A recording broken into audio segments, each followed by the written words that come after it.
من الشيطان الرجيم بسم الله الرحمن الرحيم وقالوا لن تمسنا النار إلا أياما معدودة صدق الله العظيم.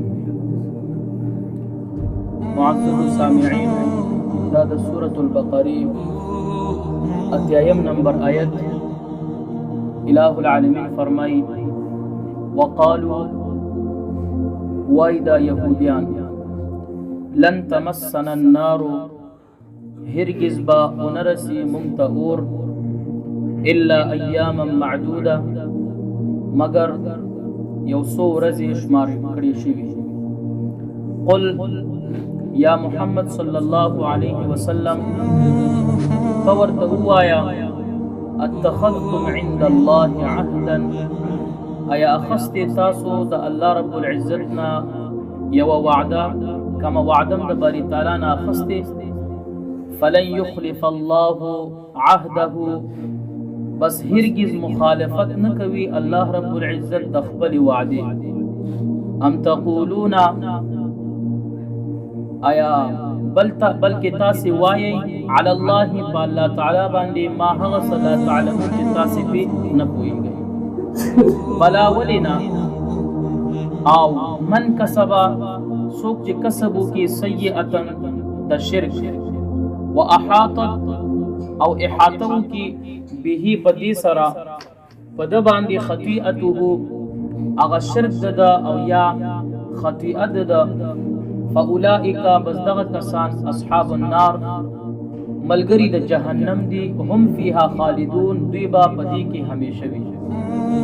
والذین آمنوا وعملوا الصالحات او هغه کسان چې یقین کړي هغوی او نیک عملونه کوي اولئک اصحاب الجنه دغه کسان ملګری د جنت دی هم فيها خالدون دوی با پدی کې همیشه وي. دا لفظي ترجمه دغه آیتونو. ابن عباس رضی اللہ عنہما فرمائی کہ یہودیان ویل مدت الدنیا 7000 سنہ چې د دنیا کم مدت چې دی هغه 1000 کال دی. وانما نعذب لكل 1000 سنة من ایام الدنیا یوما واحدا في النار او منتبا د هر کال په بدله کې باری تعالی یعنی منتبا عذاب را کولې شي د هر کال په بدله کې یو ورځ. دا به بنی اسرائیل وای دا به يهوديان وای نو دا سو جوړیږي وای وانما هي 7 ایام معدوده نو دا ورځي جوړیږي. نو دغه يهوديانو په یو روایت کې د ابن عباس سے دار اغلل چې ویل بچیرا منتبا الله عذاب نه را کوي مگر وہ ورځ عذاب براکړي. په بل روایت کې او بیا ویل چې ثم ينقطع عنه یعنی بیا به دا عذاب منقطع شي او ختم بشي. نو الله رب العزت دغه آیت نازل کړ تر هم فيها خالد دغه دو آیت باری تعالی بیا نازل کړ. بل روایت د مبارک نه داسې دی چې دی وایي چې لن تمسنا النار الا 40 یوما منتبا اور یعنی اور بمون هرگز مسنه کی مگر سلویخ ورځي مدت عبادت العجل چې دوی د کم اغه اسخی عبادت کړو. په روایت کې رسي قدر 40 یوما التي عبد فيها آباؤنا العجل د اسخی عبادت چې دوی کم لاران او مشران کړو هغه د موسی علی السلام په دور کې چې موسی علیه السلام مبارک کله لار د باری تعالی سره کلام کولو دوی التسخیف و عبادت کی منی ولو نو دوی به دا ویل چې یاره مونږ ته به الله عذاب نه راکړي جهنم ته به نه ځو مګر څلوېښت ورځې به جهنم ته ځو.